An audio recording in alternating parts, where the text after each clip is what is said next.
ನಮ್ಮೆಲ್ಲ ಪ್ರೀತಿಯ ರೈತ ಬಾಂಧವರಿಗೆ ನಮಸ್ಕಾರ. ಇಂದಿನ ಕೃಷಿರಂಗ ಕಿಸಾನ್ ವಾಣಿ ಕಾರ್ಯಕ್ರಮಕ್ಕೆ ಪ್ರೀತಿಯ ಸ್ವಾಗತ.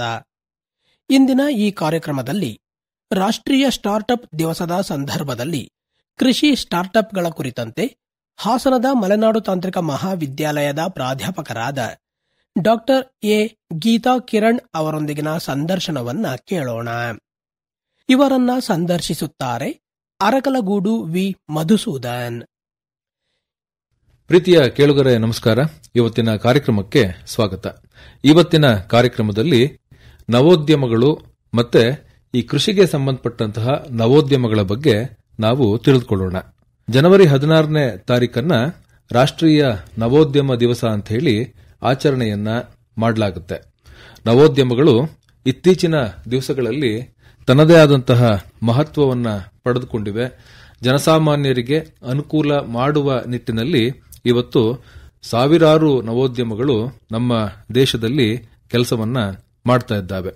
ಒಂದು ಅಂಕಿಅಂಶಗಳ ಪ್ರಕಾರ ಸುಮಾರು 1,04,000 ನಮ್ಮ ದೇಶದಲ್ಲಿ ನವೋದ್ಯಮಗಳು ಕಳೆದ 15 ವರ್ಷದಲ್ಲಿ ಬಂದಿದ್ದಾವೆ ಅನ್ನುವಂಥದ್ದನ್ನ ಹೇಳಬಹುದು.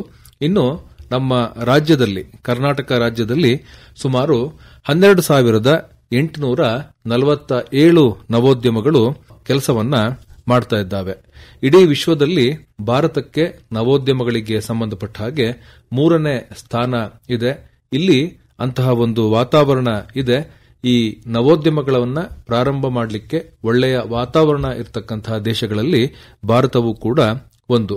ನೇರವಾಗಿ ಸುಮಾರು 10 ಲಕ್ಷ ಜನರಿಗೆ ಈ ನವೋದ್ಯಮಗಳು ಉದ್ಯೋಗ ಸೃಷ್ಟಿಯನ್ನು ಕೂಡ ಮಾಡ್ತಾ ಇದ್ದಾವೆ. ಇಷ್ಟೆಲ್ಲ ಮಹತ್ವ ಇರತಕ್ಕಂತಹ ನವೋದ್ಯಮ ಅಥವಾ ಸ್ಟಾರ್ಟ್ಅಪ್ ಅಂತ ಅಂದ್ರೆ ಏನು, ಇದು ಹೇಗೆ ಕೆಲಸವನ್ನ ಮಾಡುತ್ತೆ, ನವೋದ್ಯಮವನ್ನ ಆರಂಭಿಸುವ ಮೂಲಕ ನಾವು ಏನೆಲ್ಲ ಅನುಕೂಲಗಳನ್ನ ಮಾಡಿಕೊಳ್ಳಬಹುದು, ಈ ನವೋದ್ಯಮ ದಿನವನ್ನ ಇವತ್ತೇ ಯಾಕೆ ಆಚರಣೆಯನ್ನ ಮಾಡಲಾಗುತ್ತೆ ಅನ್ನುವಂಥ ವಿಚಾರಗಳನ್ನ ನಾವು ಇವತ್ತಿನ ಕಾರ್ಯಕ್ರಮದಲ್ಲಿ ತಿಳಿದುಕೊಳ್ಳೋಣ. ಹೆಚ್ಚಿನ ಮಾಹಿತಿಯನ್ನ ಮಾಡಿಕೊಡ್ಲಿಕ್ಕಾಗಿ ನಮ್ಮೊಂದಿಗೆ ಇದ್ದಾರೆ ಹಾಸನದ ಮಲೆನಾಡು ತಾಂತ್ರಿಕ ಮಹಾವಿದ್ಯಾಲಯದಲ್ಲಿ ಪ್ರಾಧ್ಯಾಪಕರಾಗಿರತಕ್ಕಂತಹ ಹಾಗೂ ಇತ್ತೀಚೆಗೆ ಈ ಕಾರ್ಪೊರೇಟ್ ಅಫೇರ್ಸ್ನ ಡೀನ್ ಆಗಿ ಕೆಲಸವನ್ನ ಮಾಡ್ತಾ ಇರುವಂತಹ ಮತ್ತು ಮಲೆನಾಡು ತಾಂತ್ರಿಕ ಮಹಾವಿದ್ಯಾಲಯದಲ್ಲಿ ಇರುವ ಮೀರೈಸ್ ಫೌಂಡೇಶನ್ನ ಮುಖ್ಯ ಕಾರ್ಯನಿರ್ವಹಣಾ ಅಧಿಕಾರಿಯಾಗಿ ಕೆಲಸವನ್ನ ಮಾಡ್ತಾ ಇರತಕ್ಕಂಥ ಡಾಕ್ಟರ್ ಗೀತಾ ಕಿರಣ್ ಅವರು ನಮ್ಮೊಂದಿಗೆ ಇದ್ದಾರೆ. ಮೇಡಮ್, ತಮಗೆ ನಮಸ್ಕಾರ, ಕಾರ್ಯಕ್ರಮಕ್ಕೆ ಸ್ವಾಗತ. ನಮಸ್ಕಾರ ಸರ್. ನವೋದ್ಯಮಗಳ ಬಗ್ಗೆ ಇವತ್ತು ಹೆಚ್ಚು ನಾವು ಕೇಳ್ತಾ ಇದ್ದೇವೆ ಮತ್ತೆ ಅನುಭವಿಸ್ತಾ ಇದ್ದೇವೆ. ಆದರೂ ಕೂಡ ಈ ನವೋದ್ಯಮ ಅಥವಾ ಸ್ಟಾರ್ಟ್ಅಪ್ ಅನ್ನುವುದಕ್ಕೆ ತಮ್ಮದೇ ಆದಂತಹ ಒಂದು ವ್ಯಾಖ್ಯಾನ ಇದೆ. ಏನು ಈ ಸ್ಟಾರ್ಟ್ಅಪ್ ಅಥವಾ ನವೋದ್ಯಮ ಅಂತ ಹೇಳಿದ್ರೆ? ಈ ಸ್ಟಾರ್ಟ್ಅಪ್ ಗಳನ್ನ ಶುರು ಮಾಡೋದು ಮೊದಲು ನಾನು ನಿಮ್ಗೆಲ್ಲ ತಿಳಿಸ್ಕೊಡ್ಬೇಕು ಅಂದ್ರೆ 2 ರೀತಿಯ ಉದ್ಯಮಗಳಿದೆ. ಒಂದು ಸಣ್ಣ ಉದ್ಯಮ, ಇನ್ನೊಂದು ಬೃಹತ್ ಪ್ರಮಾಣದ ಉದ್ಯಮ. ನಾವು ಸ್ಮಾಲ್ ಸ್ಕೇಲ್ ಇಂಡಸ್ಟ್ರೀಸ್ ಮತ್ತೆ ಲಾರ್ಜ್ ಸ್ಕೇಲ್ ಇಂಡಸ್ಟ್ರೀಸ್ ಅಂತ ಏನ್ ಹೇಳ್ತೀವಿ ಅದು. ಸೊ ದೊಡ್ಡ ಬಂಡವಾಳ, ಭಾರಿ ಪ್ರಮಾಣದ ಉತ್ಪನ್ನಗಳ ತಯಾರಿಕೆ, ಇದೆಲ್ಲ ಲಾರ್ಜ್ ಸ್ಕೇಲ್ ಇಂಡಸ್ಟ್ರಿಗೆ ಬರುತ್ತೆ. ಸಣ್ಣ ಉದ್ಯಮ ಅಂದ್ರೆ ನಾವೀಗ ನೋಡ್ತಾ ಇರ್ತೀವಿ, ತಾತನ ಕಾಲದ್ದು, ತಂದೆ ಕಾಲದ್ದು, ಅದೇ ಆದ ಒಂದು ಬಟ್ಟೆ ಅಂಗಡಿ ಇರ್ಬೋದು, ಇನ್ನೊಂದು ಕಿರಣಿ ಅಂಗಡಿಗಳಿರ್ಬೋದು, ಅದನ್ನೆಲ್ಲ ಮಾಡ್ಕೊಂಡು ಹೋಗ್ತಾ ಇರ್ತಾರಲ್ಲ, ಆ ಸಣ್ಣ ಉದ್ಯಮಗಳು ನಡೀತಾ ಹೋಗ್ತಾ ಇದಾವೆ. ಇವು ಸಣ್ಣ ಮತ್ತೆ ದೊಡ್ಡ ಉದ್ಯಮ ಅಂತ ಹೇಳಿ ನಾವೇನ್ ಹೇಳ್ತೀವಿ ಅದು. ಸೊ ಈ ಐಡಿಯಾ ಅನ್ನೋದು ಒಂದು ಬರುತ್ತಲ್ಲ, ಅದು it may be small or big. ಅದು ಒಳ್ಳೆಯ ಸುಸಮಯ ಎಂಬ ನೆಲಕ್ಕೆ ಬಿದ್ದು ಅದರ ಬೆಳವಣಿಗೆಗೆ ಬೇಕಾದ ಎಲ್ಲ ಅಂಶಗಳು ದೊರೆತರೆ ಅದು ಒಂದು, ಈಗ ನಾವೇನ್ ಸಿಸ್ಕೋ ಅಂತ ಹೇಳ್ತೀವಿ, ಅಮೆಜಾನ್ ಅಂತ ಹೇಳ್ತೀವಿ, ಆ ರೀತಿ ಆಗುವ ಸಾಧ್ಯತೆ ಹೆಚ್ಚಿರುತ್ತೆ.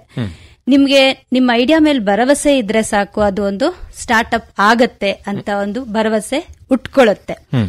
ಈಗ ನಾವು ಸ್ಟಾರ್ಟ್ಅಪ್ ಬಗ್ಗೆ ತಿಳ್ಕೊಳ್ಳೋಣ. ನಾನ್ ನಿಮ್ಗೆ ಇವಾಗ ಹೇಳಿದ್ದು ಸಣ್ಣ ಉದ್ಯಮ ಮತ್ತೆ ದೊಡ್ಡ ಉದ್ಯಮದ ಬಗ್ಗೆ. ಒಂದು ಸ್ಟಾರ್ಟ್ಅಪ್ ಅಂತ ಅಂದ್ರೆ ಇವುಗಳು ಸಣ್ಣ ಉದ್ಯಮಗಳು ಅಂತಾನೂ ಹೇಳಕ್ಕಾಗಲ್ಲ, ಬೃಹತ್ ಪ್ರಮಾಣದ ಉದ್ಯಮ ಅಂತಾನೂ ಹೇಳಕ್ಕಾಗೋದಿಲ್ಲ. ಹಾಗಾದ್ರೆ ದೊಡ್ಡದಿರ್ಬೋದು, ಸಣ್ಣದಿರ್ಬೋದು. ಹಾಗಾದ್ರೆ ಹೇಗಿರಬಹುದು ಅಂದ್ರೆ, ಒಂದಷ್ಟು ಲೈಕ್ ಮೈಂಡೆಡ್ ಪೀಪಲ್ ಒಟ್ಟಿಗೆ ಸೇರಿ ಇದುವರೆಗೂ ಯಾರೂ ಬಗೆಹರಿಸದ ಒಂದು ಸಮಸ್ಯೆಗೆ ಉತ್ತರವನ್ನು ಒದಗಿಸುವ ಪ್ರಯತ್ನ ಇವ್ರದ್ದಾಗಿರುತ್ತೆ, ಸ್ಟಾರ್ಟ್ಅಪ್ ಕಂಪನಿಯವ್ರದ್ದು. ಸೊ ಈ ಪ್ರಾಬ್ಲಮ್ಗೆ ಆಲ್ರೆಡಿ ಸೊಲ್ಯೂಷನ್ ಇದ್ರೆ, ಆ ಪರಿಹಾರಕ್ಕಿಂತ ಇನ್ನೊಂದು ಹೊಸತು, ಅದಕ್ಕಿಂತ ಪರಿಣಾಮಕಾರಿಯಾದದ್ದು. It could be in terms of ದುಡ್ಡು, ಮನಿ ಇರ್ಬೋದು, ಟೈಮ್ ಇರ್ಬೋದು, ಯಾವ ರೀತಿನೆಲ್ಲಾರ ಆಗಿರುವುದು. ಸೊ ಪ್ರತಿ ಹಂತದಲ್ಲೂ ಹೊಸತನ್ನು ಆವಿಷ್ಕಾರ ಮಾಡಿಕೊಂಡು ಇವರು ಪ್ರಯೋಗಗಳನ್ನು ಮಾಡ್ತಾರಲ್ಲ, ಇಲ್ಲಿ ರಿಸರ್ಚ್ ಮೈಂಡ್ ಸೆಟ್ ತುಂಬಾ ಇರುತ್ತೆ. So every day they will be thinking like coming out with what new ideas, ಏನ್ ನ್ಯೂ ಸೊಲ್ಯೂಷನ್ಸ್ ತರೋಣ ಅನ್ನೋ ಒಂದು ಮೈಂಡ್ ಸೆಟ್ ಅಲ್ಲಿ ದೇ ವಿಲ್ ಸ್ಟಾರ್ಟ್ ಗ್ರೋಯಿಂಗ್. ಎಲ್ಲರೂ ಇದನ್ನ ಮಾಡಕ್ಕಾಗಲ್ಲ. So it should be with a proper plan, ಒಂದು ಪ್ರಾಪರ್ ಟೀಮ್ ಇರಬೇಕು, ಅದಕ್ಕೆ ಆದ ಒಂದು ಟೈಮ್ ಕೊಡಕ್ಕೆ ಜನ ರೆಡಿ ಇರಬೇಕು, ಪರಿಶ್ರಮ ತುಂಬಾ ಮುಖ್ಯ ಆಗುತ್ತೆ. ಇದಕ್ಕೊಂದು ಉದಾಹರಣೆ ಹೇಳ್ಬೇಕು ಅಂತ ಅಂದ್ರೆ, ಹಿಂದೆ ಮ್ಯಾಕ್ ಲೆವ್ಚಿನ್ ಅಂತ ಶಿಕಾಗೋದಲ್ಲಿ ಒಬ್ಬ ಗಣಕಯಂತ್ರ ಸಂಶೋಧಕರಿದ್ರು, ಅಂದ್ರೆ ಕಂಪ್ಯೂಟರ್ ಸೈನ್ಸ್ ರಿಸರ್ಚ್ ಪರ್ಸನ್. ಅವರು ಓದ್ಬೇಕಾದ್ರೇನೆ ನೆಟ್ ಮೆರಿಡಿಯನ್ ಅಂತ ಒಂದು ಸ್ಟಾರ್ಟ್ಅಪ್ ಕಂಪನಿ ಕಟ್ತಾರೆ. ಸೊ ಅದನ್ನ ಕಾಲಾಂತರ ಮೈಕ್ರೋಸಾಫ್ಟ್ಗೆ ಮಾರ್ಬಿಡ್ತಾರೆ. ಮಾರಿ 1998ರಲ್ಲಿ ಅವರು ಸಿಲಿಕಾನ್ ವ್ಯಾಲಿಗೆ ಹೋಗ್ತಾರೆ. ಅವ್ರಿಗೆ ಏನಾದ್ರೂ ಒಂದು ಆವಿಷ್ಕಾರ, ಸಂಶೋಧನೆ ಮಾಡ್ತಾ ಇರೋದೇ ಒಂದು ಕೆಲಸ. ಸೊ ಅಲ್ಲಿ ಪೀಟರ್ ಅನ್ನ ಒಬ್ಬ ಆಂಟ್ರಪ್ರೂನರ್ ಅಥವಾ ಇನ್ವೆಸ್ಟರ್ ಅಂತ ಹೇಳ್ಬೋದು, ಅವರು ಒಂದು ಸೆಮಿನಾರ್ ಕೊಡ್ತಾ ಇರ್ತಾರೆ. ಅದನ್ನ ಕೇಳಿಸ್ಕೊಂಡು ಇವ್ರಿಗೂ ಕೂಡ ಅದ್ರ ಬಗ್ಗೆ ಆಸಕ್ತಿ ಜಾಸ್ತಿ ಆಗಿ ಅವ್ರನ್ನ ಹೋಗಿ ಕಾಂಟ್ಯಾಕ್ಟ್ ಮಾಡ್ತಾರೆ. ನನ್ನ ಹತ್ರ ಒಂದು ಐಡಿಯಾ ಇದೆ, ಈ ಐಡಿಯಾ ಏನಪ್ಪಾ ಅಂತ ಅಂದ್ರೆ, ನಮ್ಮ ಪರ್ಸನಲ್ ರೆಕಾರ್ಡ್ ಏನಿದೆ, ಇದು ನಾನ್ ಮಾತಾಡ್ತಿರೋದು 1998ರದು, ಬಹಳ ಹಿಂದೆ.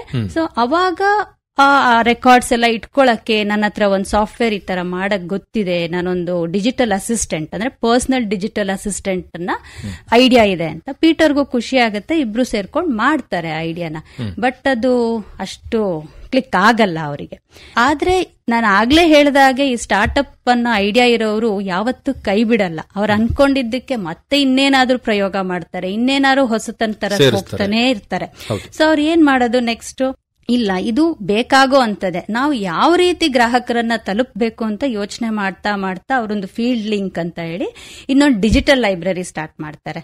ಅಲ್ಲಿ ಎಲ್ಲ ನಮ್ಗೆ ರೀಡಿಂಗ್ ಮಟೀರಿಯಲ್ಸ್ ಎಲ್ಲ ಹಾಕ್ತಾ ಹೋಗ್ತಾರೆ. ಆದ್ರೂ ಜನ ಅಷ್ಟು ಆಸಕ್ತಿನ ತೋರಿಸ್ತಾ ಇರಲ್ಲ.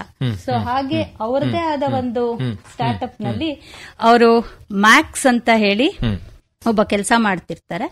ಆಗ ಇವರು 3 ಜನ ಸೇರ್ಕೊಳ್ತಾರೆ, ಮತ್ತೆ ಅದ್ರ ಬಗ್ಗೆ ಮಾತಾಡಕ್ ಸ್ಟಾರ್ಟ್ ಮಾಡ್ತಾರೆ.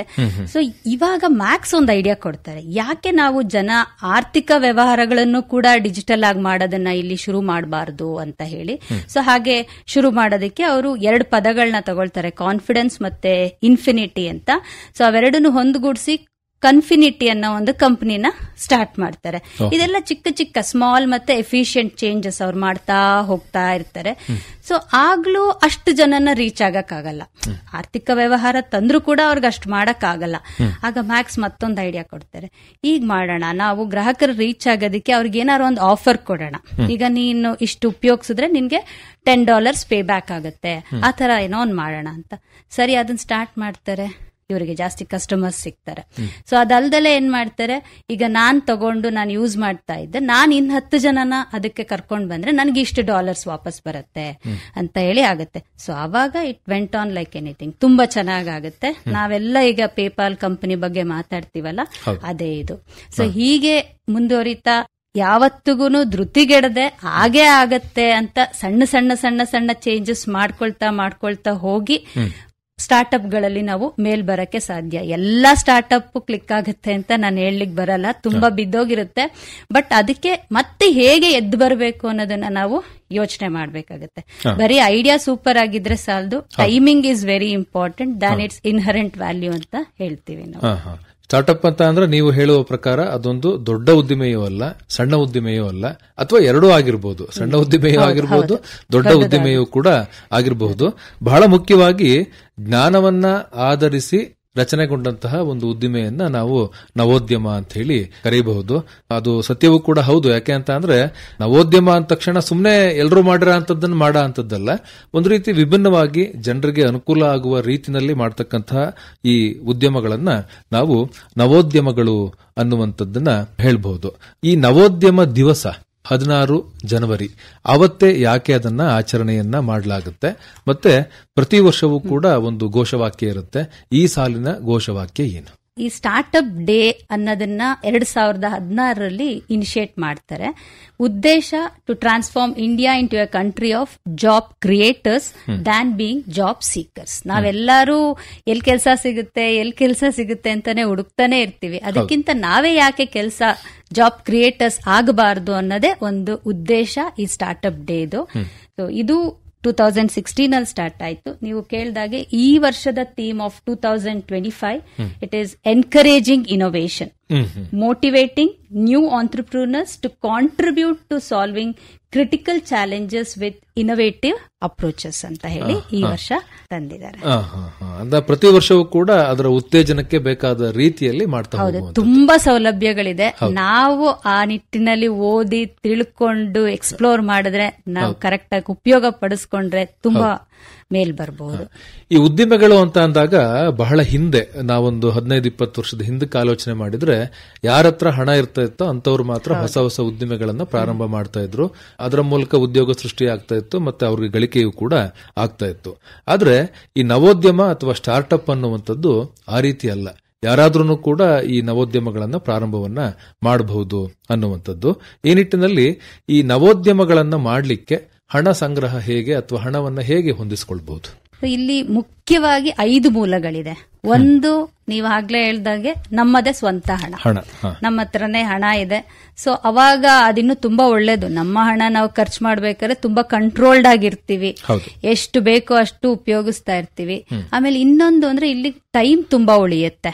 ಈ ಹಣ ಇಲ್ಲದೆ ಹೋದ್ರೆ ಏನಾಗುತ್ತೆ, ಹಣ ಸಂಗ್ರಹಿಸಕ್ಕೆ ನಮಗ್ ಟೈಮ್ ಬೇಕಾಗುತ್ತೆ. ಸೊ ಇದು ನಮ್ದೇ ಸ್ವಂತ ಹಣ ಇರೋದ್ರಿಂದ ಅಥವಾ ನಮ್ ಕುಟುಂಬದ ಹಣ ಆದಾಗ ನಾವ್ ಅದನ್ನ ಸದುಪಯೋಗ ಪಡಿಸ್ಕೊಳ್ತೀವಿ. ಪ್ಲಸ್ ನಮ್ಗೆ ಸಮಯದ ಅಭಾವ ಆಗಲ್ಲ, ನಾವ್ ಅದನ್ನ ಕರೆಕ್ಟ್ ಆಗಿ ಮಾಡ್ಕೊಳ್ತಾ ಹೋಗ್ತೀವಿ.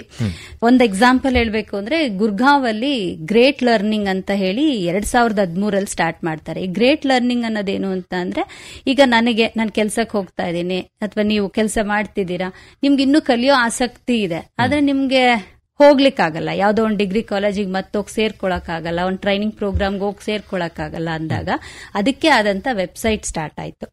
ಸೊ ಅಲ್ಲಿ ಅವರು ಸಮಯದ ಅಭಾವ ಇರೆಲ್ಲರೂ ಅದನ್ನ ಉಪಯೋಗಿಸ್ಕೊತಾ ಹೋದ್ರು. ಅಲ್ಲಿ ಫೀಸ್ ಕಟ್ಟೋದು ಅದು ಆನ್ಲೈನ್ ನಡೀತಾ ಇರುತ್ತೆ. ಮಾಡ್ತಾ ಹೋದಾಗ ಹೀಗೆ ಮಾಡಿ ಅವರು 2018ರಲ್ಲಿ 150 ಕೋಟಿ ಆದಾಯ ಆಗುತ್ತೆ. ಸೊ ಹೀಗೆ ಮುಂದಿನ ಬೆಳವಣಿಗೆ ಈಗ ನೀವು ನೋಡ್ತಾ ಇದೀರಾ, ಎಲ್ಲರೂ ಆನ್ಲೈನ್ ನಲ್ಲೇ ಕಲಿತಾ ಹೋಗ್ತಾ ಇದ್ದಾರೆ. ಸೊ ಅದು ಒಂದು, ಅದು ನಮ್ಮ ಹಣದಲ್ಲಿ ನಾವು ಮಾಡೋ ಅಂತದ್ದು.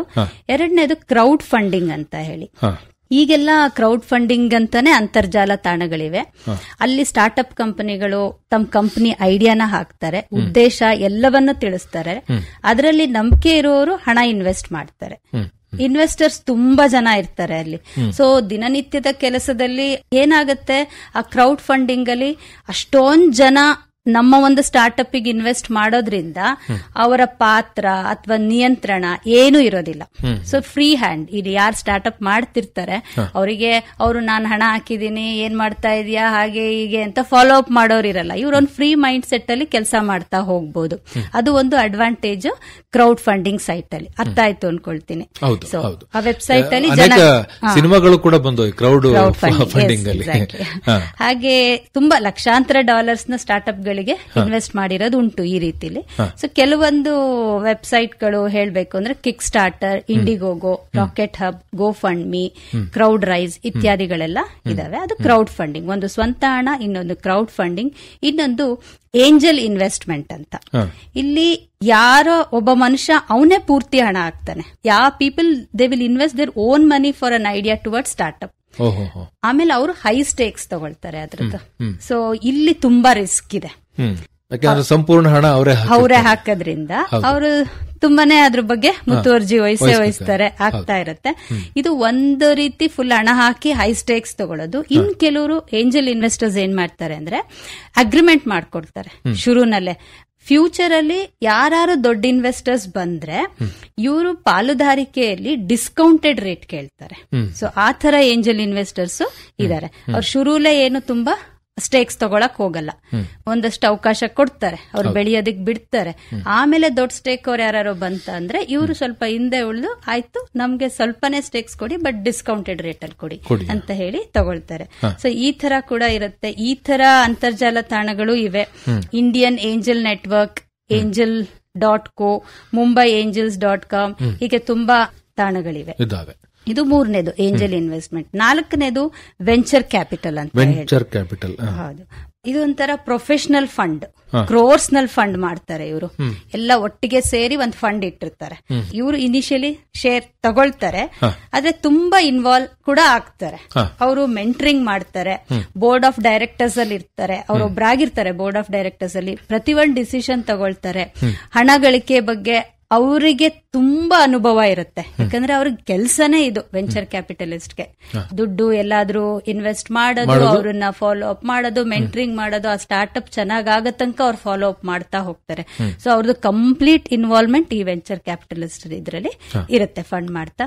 ಸೊ ಅದಕ್ಕೆ ಬೇಕಾಗಂತದನ್ನ ನಾವು ನೆಕ್ಸಸ್ ವಿಪಿ ಅಂತ ಹೇಳಿದೆ, Helion VC, Kalaari, Accel, Blume Ventures ಅಂತ ಈ ತರ ತುಂಬಾ $100 ಬಿಲಿಯನ್ ತನಕ ಇನ್ವೆಸ್ಟ್ ಮಾಡೋರಿದ್ದಾರೆ. ಸೊ ಇದು ವೆಂಚರ್ ಕ್ಯಾಪಿಟಲಿಸ್ಟ್.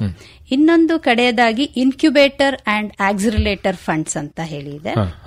ಈ ಇನ್ಕ್ಯುಬೇಟರ್ ಅಂತಂದ್ರೆ ನಮ್ಗೆಲ್ಲ ಗೊತ್ತಿರೋ ಅಂತದೆ, ಮೊಟ್ಟೆ ಕಾವು ಕೊಟ್ಟು ಮರಿ ಮಾಡುವ ಪ್ರಕ್ರಿಯೆಗೆ ಇನ್ಕ್ಯುಬೇಟರ್ ಅಂತೀವಿ. ಇಲ್ಲ ಪ್ರೀಮೆಚ್ಯೂರ್ಡ್ ಬೇಬೀಸ್ ಹುಟ್ಟಿದ್ದು ಇನ್ಕ್ಯುಬೇಟರ್ ಅಲ್ಲಿ ಇಟ್ಟಿ ಅದು ಒಂದು ಬೆಳವಣಿಗೆಗೆ, ಆ ರೀತಿಯದೇ ಒಂದು ಅರ್ಥ. ಸೊ ಆಕ್ಸಿಲರೇಟರ್ ಫಂಡ್ಸ್ ಅಂತ ಅಂದ್ರೆ ವೇಗವನ್ನು ಹೆಚ್ಚಿಸೋದಕ್ಕೆ ಒಂದು ಸಾಧನ. ಸೊ ಈಗ ಇನ್ಕ್ಯುಬೇಷನ್ ಫಂಡ್ ಅಂದ್ರೆ ಒಂದು ಸ್ಟಾರ್ಟ್ಅಪ್ ಎಂಬ ಮಗುವನ್ನು ನಡೆಯುವ ಹಂತಕ್ಕೆ ತಗೊಂಡೋಗೋದನ್ನ ಇನ್ಕ್ಯುಬೇಷನ್ ಫಂಡ್ ಅಂತ ಹೇಳ್ತೀವಿ. ಆಕ್ಸಿಲರೇಟರ್ ಫಂಡ್ ಅಂದ್ರೆ ಆ ಮಗುವನ್ನ ಜಿಗಿಯುವ ಹಂತಕ್ಕೆ ತಗೊಂಡೋಗೋದು ಇದೆ. ಸೊ ಅದೊಂದು ಜಿಗಿಯುವ ಹಂತಕ್ಕೆ ತಗೊಂಡೋಗೋದನ್ನ ಆಕ್ಸಿಲರೇಟರ್ ಫಂಡ್ಸ್. ಈ ತರ ಫಂಡ್ಸ್ ಗಳು ಕೂಡ ನಮ್ಗೆ ಗವರ್ಮೆಂಟ್ ನಲ್ಲೂ ಕೂಡ ಸೌಲಭ್ಯಗಳು ತುಂಬಾ ಇದೆ. ಸೊ ಹೇಗೆ ನಾವು ಅದನ್ನ ಉಪಯೋಗಿಸ್ಕೊಳ್ತೀವಿ ಅನ್ನೋದು ಮುಖ್ಯ. ಸೊ ಈ ತರ ಕ್ರೌಡ್ ಫಂಡಿಂಗ್ ಅಥವಾ ಏಂಜಲ್ ಇನ್ವೆಸ್ಟರ್ಸ್ ಅಥವಾ ವೆಂಚರ್ ಕ್ಯಾಪಿಟಲಿಸ್ಟ್ ಅವ್ರು ಇನ್ವೆಸ್ಟ್ ಮಾಡಬೇಕಾದ್ರೆ ಆಬ್ವಿಯಸ್ಲಿ ನಮ್ಮ ಐಡಿಯಾ ನೋಡ್ತಾರೆ, ನಾವು ಪ್ರೆಸೆಂಟ್ ಮಾಡಬೇಕು ಅವ್ರ ಮುಂದೆ. ಸೊ ಪ್ರೆಸೆಂಟ್ ಮಾಡ್ಬೇಕಾದ್ರೆ ನಮ್ಮ product road map, revenue projections ಎಲ್ಲ ತುಂಬಾ ಕ್ಲಿಯರ್ ಆಗಿ ಕೊಡ್ಬೇಕು ಅವ್ರಿಗೆ. ಯಾಕಂದ್ರೆ ನಾವು ಅವ್ರನ್ನ ಒಪ್ಪಿಸ್ಬೇಕಲ್ವಾ, ಅವ್ರು ನಮ್ಗೆ ಇನ್ವೆಸ್ಟರ್ಸ್ ಆಗ್ತಾ ಇದ್ದಾರೆ, ಅವ್ರಿಗೆ ಆ ಕ್ಲಾರಿಟಿ ಇರಬೇಕು. ಒಂದು ಎಕ್ಸಾಂಪಲ್ ಹೇಳ್ಬೇಕು ಅಂತ ಅಂದ್ರೆ, ಬೇರೆ ಹೆಸರು ತಗೊಂಡು ಹೇಳ್ತೀನಿ, ನಂದಿನಿ ಅಂತ ಹೇಳಿ ಅಂತ. ಸೊ ಅವರು ಸ್ವೀಡನ್ನಿಗೆ ಒಂದು ಈ ತರ ಒಂದು ಇನ್ವೆಸ್ಟ್ಮೆಂಟ್ ಪಿಕ್ಚರ್ಸ್ ನಡೀತಿದೆ ಅಂತ ಗೊತ್ತಾಗಿ ಅಲ್ಲಿಗೆ ಹೋಗ್ತಾರೆ. ಒಂದು ಕಂಪ್ನಿಗೆ ಇನ್ವೆಸ್ಟ್ ಮಾಡಬೇಕು ಅಂತಾನೆ ಉದ್ದೇಶದಲ್ಲಿ ಹೋಗ್ತಾರೆ. ಏನಕ್ಕೆ ಅಂತ ಅಂದ್ರೆ ಆ ಮೊದಲನೇ ಪಡೆ ಏನಿರುತ್ತೆ, ಕೋರ್ ಕಮಿಟಿ, ಅಷ್ಟು ಒಳ್ಳೆ ಕಮಿಟಿ, ತುಂಬಾ ಎಕ್ಸ್ಪೀರಿಯನ್ಸ್ಡ್ ಹ್ಯಾಂಡ್ಸ್ ಎಲ್ಲ ಇರ್ತಾರೆ. ಸೊ ಆ ತರದೊಂದಕ್ಕೆ ಇನ್ವೆಸ್ಟ್ ಮಾಡಬೇಕು ಅಂತ ಅಲ್ಲಿ ಹೋಗ್ತಾರೆ. ಬಟ್ ಅವ್ರ ಪ್ರೆಸೆಂಟೇಷನ್ ಅಲ್ಲಿ ಏನಾಗುತ್ತೆ, ಪ್ರತಿಯೊಬ್ರು ಎಕ್ಸ್ಪೀರಿಯನ್ಸ್ಡ್ ಇದ್ರೂ ಕೂಡ there will be no one voice. ಒಬ್ಬೊಬ್ರು ಒಂದೊಂದು ರೀತಿ ಅಲ್ಲಿ ಮೆಸಪ್ ಕ್ರಿಯೇಟ್ ಮಾಡ್ತಾರೆ. ಶಿ ಕೇಮ್ ಬ್ಯಾಕ್, ಇನ್ವೆಸ್ಟೇ ಮಾಡಲ್ಲ. ಸೊ ಪ್ರೆಸೆಂಟೇಷನ್ ಅಷ್ಟು ಮುಖ್ಯ ಆಗುತ್ತೆ. ಜನ ಎಷ್ಟೇ ಎಕ್ಸ್ಪೀರಿಯನ್ಸ್ಡ್ ಆದ್ರೂ ಕೂಡ ದುಡ್ಡು ಇನ್ವೆಸ್ಟ್ ಮಾಡ್ತೀವಿ, ತೊಡಗಿಸ್ಕೋತೀವಿ ಅಂತ ಹೋದ್ರೂ ಕೂಡ ಅವರು ವಾಪಸ್ ಬಂದ್ರು. ಸೊ ಆ ಪ್ರಿಪರೇಷನ್ ಅನ್ನೋದು ತುಂಬಾ ಮುಖ್ಯ ಆಗುತ್ತೆ. ಮೊದಲನೇ ಪಡೆ ಎಲ್ಲರಿಗೂ ಸಮ್ಮತವಾಗಿರ್ಬೇಕು, ಸತ್ಯಕ್ಕೆ ಹತ್ತಿರವಾಗಿರ್ಬೇಕು, ಯಾವ ದ್ವಂದ್ವವೂ ಇರಬಾರ್ದು. ಒಂದು ಕಥನವನ್ನೇ ನಾವು ತಯಾರು ಮಾಡ್ಕೊಂಡು ಹೋಗ್ಬೇಕಾಗತ್ತೆ, ಕರೆಕ್ಟ್ ಆಗಿ ಪ್ರೆಸೆಂಟ್ ಮಾಡ್ಬೇಕಾಗತ್ತೆ. ಆಗಷ್ಟೇ ನಾವು ಇನ್ವೆಸ್ಟರ್ಸ್ ನ ಒಪ್ಸಕ್ಕಾಗತ್ತೆ. ನಮ್ಮಲ್ಲಿ ಒಂದು ಮಾತಿದೆ, ಆರಂಭ ಶೂರತ್ವ ಅಂತ ಹೇಳಿ. ಅಂತ ಅಂದ್ರೆ ಏನಾದ್ರೂ ಹೊಸದು ಕಾಣ್ತು ಅಂತ ಅಂದ ತಕ್ಷಣ ನಾವು ಅದನ್ನು ಪ್ರಾರಂಭ ಮಾಡ್ಲಿಕ್ಕೆ ತೋರಿಸುವಂತಹ ಹುಮ್ಮಸ್ಸನ್ನ ಅದರ ಯಶಸ್ಸಿಗೆ ಕೊಡೋದಿಲ್ಲ ಅನ್ನುವಂಥದ್ದು. ಈ ನಿಟ್ಟಿನಲ್ಲಿ ಈ ಒಂದು ನವೋದ್ಯಮಗಳು ಏನಿದ್ದಾವೋ ಇವುಗಳನ್ನ ಪ್ರಾರಂಭ ಮಾಡಿದ ನಂತರ ಅವು ಯಶಸ್ಸಾಗಬೇಕು ಅಂತ ಹೇಳಿದ್ರೆ ಯಾರೆಲ್ಲ ಹೇಗೆ ಕೆಲಸವನ್ನ ಮಾಡಬೇಕಾಗತ್ತೆ? ಈಗ ನನ್ನ ಹತ್ರ ಒಂದು ಸ್ಟಾರ್ಟ್ಅಪ್ ಐಡಿಯಾ ಇದೆ, ನಂದು ಸ್ಟಾರ್ಟ್ಅಪ್ ಕಂಪನಿ ಇದೆ, ನಾನೇ ಸಿಇಒ. ನಿಮ್ಮಲ್ಲಿರೋ ಐಡಿಯಾವನ್ನ ಉತ್ಪನ್ನಕ್ಕೆ ತರುವ ಎಲ್ಲ ಚಾಕಚಕ್ಯತೆ ಎಲ್ಲ ಇರುತ್ತೆ ಅಂತ ಇಟ್ಕೊಳ್ಳೋಣ, ಪ್ರವೀಣತೆ ಎಲ್ಲ ಇದೆ. ಸೊ ಇವರು ಸಿಇಒ ಆಗ್ಬೋದು, ನಾನು ಸಿಇಒ ಆಗ್ಬೋದು. ಬಟ್ ನೆಕ್ಸ್ಟ್ ಬೇಕಾಗಿರೋದು ತಾಂತ್ರಿಕ ನಿರ್ದೇಶನ. ಸೊ ಇದಕ್ಕೆ ಸಿಟಿಒ ಅಂತ ನಾವು ಕರಿತೀವಿ, ಅದರ ಅವಶ್ಯಕತೆ ಕೂಡ ಇದೆ. ಸೊ ಈ ಸಿಟಿಒ ಅನ್ನೋರು ತುಂಬಾ ಎಕ್ಸ್ಪೀರಿಯನ್ಸ್ಡ್ ಪರ್ಸನ್ ಆಗಿರ್ಬೇಕು. ಆ ಹಿಂದೆ ಯಾವ್ದಾರೋ ಒಂದು ಕಂಪ್ನಿನಲ್ಲಿ ಯಾವ್ದಾರೋ ಒಂದು ನಿಟ್ಟಿನಲ್ಲಿ ಏನಾರು ಒಂದು ಸಾಧಿಸಿರ್ಬೇಕು. ಹಾಗಷ್ಟೇ ಒಂದು ಎಕ್ಸ್ಪೀರಿಯನ್ಸ್ ಇದ್ರ ಬೇಸ್ಡ್ ಮೇಲೆ ಅವರ ತಾಂತ್ರಿಕ ನಿರ್ದೇಶನ ಮಾಡ್ಲಿಕ್ಕಾಗತ್ತೆ. ಎಲ್ಲಕ್ಕೂ ಮಿಗಿಲಾಗಿ ತನ್ನನ್ನ ತಾನು ಸಂಪೂರ್ಣವಾಗಿ ಒಡ್ಡಿಕೊಳ್ಳಲು ತಯಾರಿರಬೇಕು. ಅದು ತುಂಬಾ ಮುಖ್ಯವಾದದ್ದು. ಇದು ಒಂದು ಸಿಇಒ ಆಯ್ತು, ಸಿಟಿಒ ಆಯ್ತು, ಸೇಲ್ಸ್ ಹೆಡ್ ಅಂತ ಅದು ತುಂಬಾ ಬೇಕಾಗಿರೋಂಥದ್ದು. ಅಂದ್ರೆ ಒಬ್ಬ ಮಾರುಕಟ್ಟೆಯ ವಿಭಾಗದ ಮುಖ್ಯಸ್ಥ. ಅವ್ನು ಹೇಗಿರ್ಬೇಕು ಅಂದ್ರೆ he should be able to sell a refrigerator in Antarctica. ಆ ಒಂದು ಮಟ್ಟಕ್ಕೆ ಆ ಸೇಲ್ಸ್ ಹೆಡ್ ಸ್ಮಾರ್ಟ್ನೆಸ್ ಇರಬೇಕು, ಆತರ. ಸೊ ಇನ್ನು 4ನೇದಾಗಿ ಮಾನವ ಸಂಪನ್ಮೂಲ ಅಧಿಕಾರಿ. ಇವ್ರು ತುಂಬಾ ಇಂಪಾರ್ಟೆಂಟ್ ರೋಲ್ ಪ್ಲೇ ಮಾಡ್ತಾರೆ. ಹ್ಯೂಮನ್ ರಿಸೋರ್ಸಸ್ ಹೆಡ್ ಎಲ್ಲ ಯಾರನ್ನ ತಗೋಬೇಕು ಅನ್ನೋದು ಗೊತ್ತಿರಬೇಕು. ಬಂದ ಮೇಲೆ ಹ್ಯೂಮನ್ ರಿಸೋರ್ಸ್ನೆಸ್ ನ ಹೇಗೆ ಯೂಸ್ ಮಾಡ್ಕೋಬೇಕು, ಅವ್ರನ್ನ ಹೇಗೆ ಬಳಸ್ಕೊಂಡು ನಾವು ಸದುಪಯೋಗ ಪಡಿಸ್ಕೋಬೇಕು ಸ್ಟಾರ್ಟ್ಅಪ್ ಗೊತ್ತಿರಬೇಕು. ಸೊ ಇನಿಷಿಯಲ್ ಸ್ಟೇಜ್ ಅಲ್ಲಿ ನಾವು ಹೇಗೋ ಎಲ್ಲವನ್ನು ಏನ್ ಹೇಳ್ದೆ ನಾನು ಅದನ್ನೆಲ್ಲ ಮಾಡ್ಬೋದು. ಜೊತೆಗೆ ಫೈನಾನ್ಷಿಯಲ್ ಹೆಡ್ ಕೂಡ ಬೇಕು. ಸೊ ಇವನ್ನೆಲ್ಲ ಹೇಗೋ ನಾವು ಮಾಡ್ತಾ ಇರ್ಬೋದು. ಬಟ್ ಒಂದು ಸಲ ಒಂದು ಮಟ್ಟಕ್ಕೆ ಬೆಳೆದ್ಮೇಲೆ ಸಪರೇಟ್ ಸೆಕ್ಷನ್ಸ್ ಇರೋದು ತುಂಬಾ ಒಳ್ಳೇದು. ಸೊ ಇಂಪಾರ್ಟೆಂಟ್ ಇಲ್ಲಿ ಎಲ್ಲರೂ ಕಂಪನಿ ತಮ್ಮದೇ ಅಂತ ತಿಳ್ಕೊಂಡು ಅದಕ್ಕಾಗಿ ತಮ್ಮೆಲ್ಲವನ್ನು ಸಮರ್ಪಿಸಿ ಪ್ರಾಮಾಣಿಕರಾಗಿರ್ಬೇಕು. ಅದು ತುಂಬಾ ಮುಖ್ಯ. ಸ್ಟಾರ್ಟ್ಅಪ್ಸ್ ಅಲ್ಲಿ ತುಂಬಾನೇ ಮುಖ್ಯ. ದೊಡ್ಡ ದೊಡ್ಡ ಕಂಪನಿ ಆದ್ರೆ ಯಾರೋ ಇನ್ವೆಸ್ಟ್ ಮಾಡಿರ್ತಾರೆ, ಇವ್ರೇನೋ ಒಂದು ಮಾಡ್ಯೂಲ್ ಮೇಲೆ ವರ್ಕ್ ಮಾಡ್ತಾ ಇರುತ್ತೆ, ನಡೆದೋಗ್ತಾ ಇರುತ್ತೆ. ಬಟ್ ಇಲ್ಲಿ ಅದು ಚಿಕ್ಕ ಸಂಸಾರ ಇದ್ದ ಹಾಗೆ ಒಬ್ರಿಗೊಬ್ರು ಕರೆಕ್ಟ್ ಆಗಿ ಎಲ್ಲವನ್ನು ವಿಷಯವನ್ನ ವಿನಿಮಯ ಮಾಡಿಕೊಂಡು ನಮ್ಮದೇ ಅಂತ ಹೇಳಿ ತಗೊಂಡೋಗ್ಬೇಕಾಗತ್ತೆ. ಸೊ ಒಂದು ಕಂಪನಿ ಯಶಸ್ಸಿಗೆ ನನ್ನ ಪ್ರಕಾರ 5 P ಅಂತ ಹೇಳ್ತೀವಿ. ಪ್ರಾಡಕ್ಟ್, ಪ್ರೈಸ್, ಪ್ಲೇಸ್, ಪ್ರಮೋಷನ್ ಮತ್ತೆ ಪ್ಯಾಷನ್ ತುಂಬಾ ಮುಖ್ಯ. ಇದು ನನ್ನ ಸೀನಿಯರ್ ಒಬ್ರು ತುಂಬಾ ಹೇಳ್ತಿರ್ತಾರೆ, ಹಾಗಾಗಿ ನಾನು ಅದನ್ನ ಬರ್ದಿಟ್ಕೊಂಡಿದೀನಿ. ಸೊ ಪ್ರಾಡಕ್ಟ್ ಉತ್ಪನ್ನ ನಮ್ದೇನು ಅಂತ ಹೇಳಿ, ಪ್ರೈಸ್ ಬೆಲೆ, ಪ್ಲೇಸ್ ಯಾವ ಜಾಗದಲ್ಲಿ, ಎಲ್ಲದನ್ನೂ ಎಲ್ಲಾ ಜಾಗದಲ್ಲೂ ಮಾಡಕ್ಕಾಗಲ್ಲ. ಈಗ ನಾನು ರಾಜಸ್ಥಾನಲ್ಲಿ ಸ್ವೆಟರ್ ಮಾರ್ತೀನಿ ಅಂತ ಹೇಳಿ ಕೂತ್ಕೊಂಡ್ರೆ ಆಗಲ್ಲ. ಸೊ ಆಮೇಲೆ ಪ್ರಚಾರ, ಪ್ರಮೋಷನ್ ತುಂಬಾ ಇಂಪಾರ್ಟೆಂಟ್. ಇದೆಲ್ಲದಕ್ಕಿಂತ ಮಿಗಿಲಾಗಿ ಪ್ಯಾಷನ್, ಒಲವಿರ್ಬೇಕು ಅದ್ರ ಬಗ್ಗೆ. ಸ್ಟಾರ್ಟ್ಅಪ್ ನಲ್ಲಿ ಅತ್ಯಂತ ಅವಶ್ಯಕತೆ ಇದೆ ಅಂತಂದ್ರೆ ಅದು ಪ್ಯಾಷನ್. ಇವತ್ತು ನಾನಾಗ್ಲೇ ಹೇಳಿದ ಹಾಗೆ ನಮ್ಮ ದೇಶದಲ್ಲೇ ಲಕ್ಷಾಂತರ ಸ್ಟಾರ್ಟ್ಅಪ್ಗಳು ಇರ್ತಕ್ಕಂಥದ್ದು. ಅದರಲ್ಲಿ ಬೇರೆ ಬೇರೆ ತರಹ ಆಲೋಚನೆ ಮಾಡ್ತಕ್ಕಂಥವ್ರು ಕೂಡ ಸಾಕಷ್ಟು ಇರ್ತಾರೆ. ಹೇಗಿರ್ತಾರೆ ಸ್ಟಾರ್ಟ್ಅಪ್ ಮಾಡುವಂತವ್ರು? ಇದರಲ್ಲಿ ನಾನು ಗಮನಿಸಿದ ಹಾಗೆ, ಅದೇ ನಾನು ತುಂಬಾ ನಮ್ಮ ಸೀನಿಯರ್ ಒಬ್ರನ್ನ ಮಾತಾಡಿಸ್ತಾ ಇರ್ತೀನಿ ಇದ್ರ ಬಗ್ಗೆ ಅಂತ ಹೇಳಿದಾಗೆ, ಅವರು ಅವ್ರದೇ ಒಂದು ಲೇಖನದಲ್ಲಿ ತುಂಬಾ ಚೆನ್ನಾಗಿ ಹೇಳಿದ್ದಾರೆ. 3 ವಿಭಾಗ ಕೊಟ್ಟಿದ್ದಾರೆ ಅದಕ್ಕೆ. ಸೊ ಕೆಲವರು ಏನು ಅಂದ್ರೆ ಅವ್ರ ಫೋಕಸ್ ಫುಲ್ ರಿಸರ್ಚ್ ಮೇಲೆ ಇರುತ್ತೆ. ಉತ್ಪನ್ನ ಒಂದನ್ನ ಕಟ್ಬಿಡ್ತಾರೆ, ಆದ್ರೆ ಅದನ್ನ ಇನ್ನೊಬ್ರಿಗೆ ಮಾರ್ತಾರೆ ಅಂತ ಅಂದ್ರೆ ಸ್ಟಾರ್ಟ್ಅಪ್ ಎಲ್ಲ ಮಾಡ್ಕೊಂಡು ಮುನ್ನಡೆಸ್ಕೊಂಡು ಹೋಗ್ಬೇಕು ಅನ್ನೋದಿರಲ್ಲ ಅವರಿಗೆ. ಕರೆಕ್ಟ್. ಆತರ ಸ್ವಭಾವದವ್ರು ಅಲ್ಲ ಅವರು. ಬರೀ ಸಂಶೋಧನೆ ಮಾಡ್ತಕ್ಕಂಥ ಅದನ್ನ 2020 ಪ್ಲೇಯರ್ಸ್ ತರ ಆಯ್ತು, ನಂದಾಯ್ತು 20 ಮುಗಿಸ್ತೆ ಹೋದೆ ಅನ್ನೋ ತರ. ಇನ್ನೊಂದು ವಿಭಾಗ ಉತ್ಪನ್ನವೊಂದನ್ನ ಕಟ್ಟಿ ಒಂದಷ್ಟು ಗ್ರಾಹಕರಿಗೂ ಕೂಡ ಅದನ್ನ ಮಾರಿ ಆದಾಯ ಕೂಡ ಗಳಿಸಿ ನಂತರ ಕಂಪನಿನ ಬೇರೆಯವ್ರಿಗೆ ಕೊಟ್ಬಿಡ್ತಾರೆ, ಲಾಭಕ್ಕಾಗಿ ಮಾರಾಟ ಮಾಡ್ತಾರೆ. ಇವರಂತರ 1 ಡೇ ಪ್ಲೇಯರ್ಸ್ ತರ ಅಂತ ಹೇಳ್ತಾರೆ. ಸೊ ಇನ್ನ ಒಂದು 3ನೇ ವಿಭಾಗ ಉತ್ಪನ್ನವೊಂದನ್ನ ಕಟ್ಟಿ ಅದರ ಬಳಕೆದಾರರಿಗೆ ಮಾರಿ ತಮ್ಮದೇ ಒಂದು ಸಾಮ್ರಾಜ್ಯ ಕಟ್ಟಿ ಬೆಳೆಯೋ ಆಸೆ ಅವರಿಗೆ, ಹಾಗೆ ಬೆಳೀತಾರೆ. ಸೊ ಅವರು ಒಂಥರ ನಮ್ಮ ಟೆಸ್ಟ್ ಪ್ಲೇಯರ್ಸ್, ಅಲ್ಲೇ ನಿಂತ್ಕೊಂಡು ಸಮಾಧಾನವಾಗಿ ಮಾಡ್ಕೊಂಡು ಹೌದು ಹಾಗೆ ಅಂತ ಹೇಳಿ 3 ವಿಭಾಗನ 3 ತರದ ಜನರು ಇರ್ತಾರೆ. ಸ್ಟಾರ್ಟ್ಅಪ್ಸ್ ಅಲ್ಲಿ ನಾನು ಇನ್ನೊಂದು ಹೇಳಕ್ ಬಯಸ್ತೀನಿ ಅಂತ ಅಂದ್ರೆ, ಇಲ್ಲಿ ಅದೊಂದು ಚಿಕ್ಕ ಸಂಸಾರ ಸ್ಟಾರ್ಟ್ ಆದಂಗ ಆಗತ್ತೆ. ಸೊ ಅಲ್ಲಿ ನೌಕರರ ಬಗ್ಗೆ ತುಂಬಾ ಕಾಳಜಿ ಇರುತ್ತೆ, ಅವರ ಅಗತ್ಯಗಳನ್ನ ಪೂರೈಸೋದು. A happy employee means success ಅನ್ನೋ ತರಕ್ಕೆ ನೋಡ್ಕೊಂಡು ಅದರ ಆಗು ಹೋಗುಗಳನ್ನೆಲ್ಲ ತುಂಬಾ ತಿಳ್ಕೊಂಡು ಹೋಗ್ತಾ ಇರ್ತಾರೆ. ನಾನು ಸ್ಟೂಡೆಂಟ್ಸ್ಗೂ ಅದನ್ನೇ ಅಡ್ವೈಸ್ ಮಾಡ್ತಿರ್ತೀನಿ. ದೊಡ್ಡ ಕಂಪನಿ ಏನ್ ಮಾಡಕ್ಕಿಂತ ಸ್ಟಾರ್ಟ್ಅಪ್ಸಿಗೆ ಹೋಗಿ, ಅಲ್ಲಿ ನಿಮಗೆ ಪ್ರತಿಯೊಂದು ಸ್ಕ್ರಾಚ್ ಇಂದ ಗೊತ್ತಾಗತ್ತೆ ಏನಾಗತ್ತೆ ಅಂತ ಹೇಳಿ. ದೊಡ್ಡ ಕಂಪನಿಗೆ ಹೋದ್ರೆ ನನ್ಗೆ ಅದೇ ಒಂದು ಮಾಡ್ಯೂಲ್ ಕೊಡ್ತಾರೆ, ನೀನ್ ಅದನ್ನ ಮಾಡ್ತೀಯ, ಕೋಡ್ ಮಾಡ್ತೀಯ, ಇಡ್ತೀಯ, ಬಿಡ್ತೀಯ, ಅಷ್ಟೇ ಮುಗ್ದೋಯ್ತು. ಒಳ ಹೊಕ್ಕಿ ಏನು ನೋಡಕ್ಕಾಗಲ್ಲ. ಸ್ಟಾರ್ಟ್ಅಪ್ ಆದ್ರೆ ನಮ್ಗೆ ಪ್ರತಿಯೊಂದು ಒಳಗೆ ಹೊರಗೆ ಏನಾಗ್ತಿದೆ ಅಂತ ಗೊತ್ತಾಗುತ್ತೆ. ಈ ಕೃಷಿಗೆ ಸಂಬಂಧಪಟ್ಟ ಹಾಗೆ ಸ್ಟಾರ್ಟ್ಅಪ್ ಗಳನ್ನ ಮಾಡಬಹುದಾ? ಈ ಕೃಷಿ ವಲಯಕ್ಕೆ ಸಂಬಂಧಪಟ್ಟ ಹಾಗೆ ಈ ನವೋದ್ಯಮಗಳ ಪರಿಸ್ಥಿತಿ ಹೇಗಿದೆ?